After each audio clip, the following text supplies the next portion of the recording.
Hello, hello! Welcome! Simpleng katekesis na hatid ay liwanag at pag-asa sa ating buhay pananampalataya.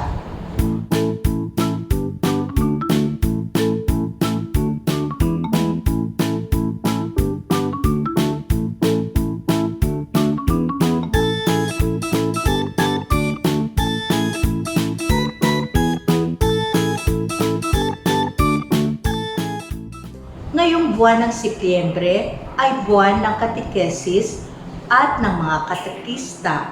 Ito ay dahil sa ang buwan ng Setyembre ay pinagdiriwang natin ang kapistahan ni San Lorenzo Ruiz, ang unang Pilipinong santo at martir. Halina at kilalanin natin siya. Si San Lorenzo Ruiz ay pinanganak noong September 28, 1594 at posibleng ipinangalan siya kay San Lorenzo ng Roma. Siya ay Chinese mestizo dahil sa inang Pilipino at amang Chino. Lumaki siya sa Binondo at sa batang gulang ay naging aktibo na sa simbahan ng Tondo bilang sakristan. Tinuruan siya ng mga paring Dominiko at siya ay naging eskribano dahil sa husay niya sa pagsusulat.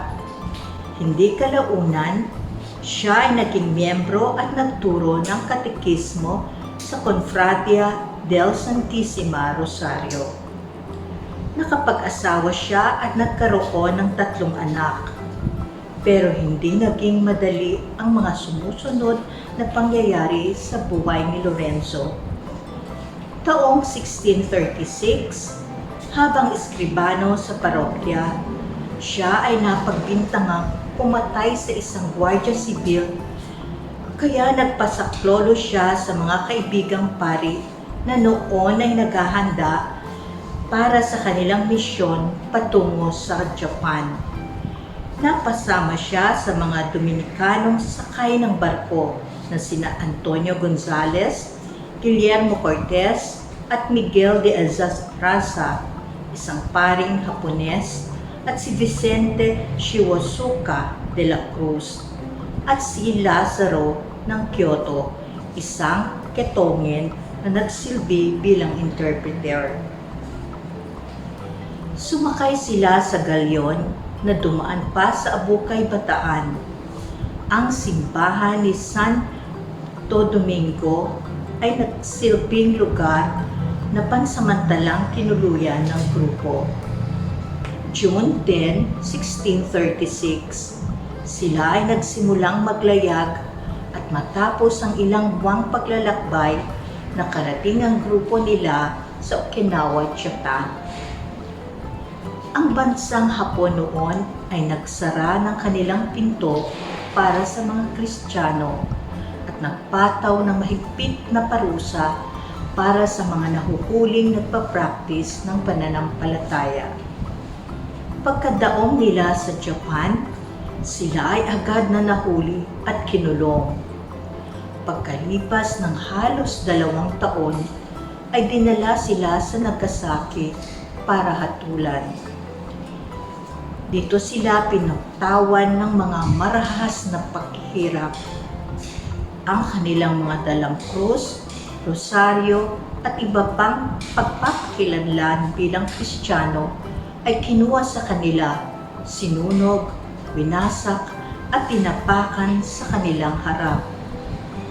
Nakaranas ng water torture si Lorenzo, kung saan isang imbudo ang nilagay sa kanyang bibig at binuhusan siya ng 1 galon na tubig at tinalunan ang kanyang sikmura. Tinusukan din siya ng mga karayom sa daliri. Sa gitna ng mga hirap at sakit ng mga parusa, nanindigan si Lorenzo sa kanyang pananampalataya. Nagsilbing lakas din siya ng kanyang mga kasama. Sa harap ng hukom, inalok siya na palalayain at pababalikin sa Pilipinas kung itatakwil niya ang kanyang pananampalataya.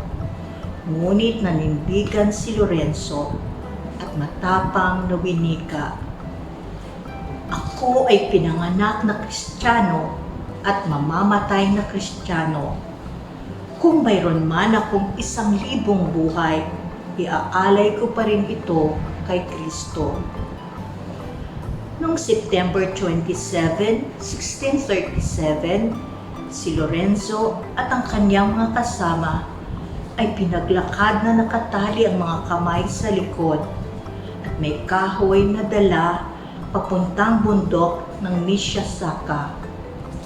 Doon sila ay nilagyan ng bato sa dibdib, niwaan sa noo, saka ibinitin patiwarik habang nakatali lamang ang isang kamay. Ang isang kamay ay hindi itinali upang malayang makasenyas kung sakaling gustong itakwil na ang pananampalataya. Nanatili ang lakas at tatag ng pananampalataya ni Lorenzo hanggang sa uli. Siya ay namatay noong September 29, 1637 at sinunog ang kanyang bangkay.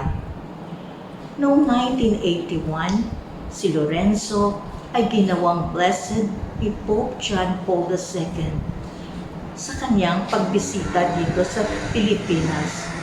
Ito ang kauna-unahang beatification sa labas ng Vatican.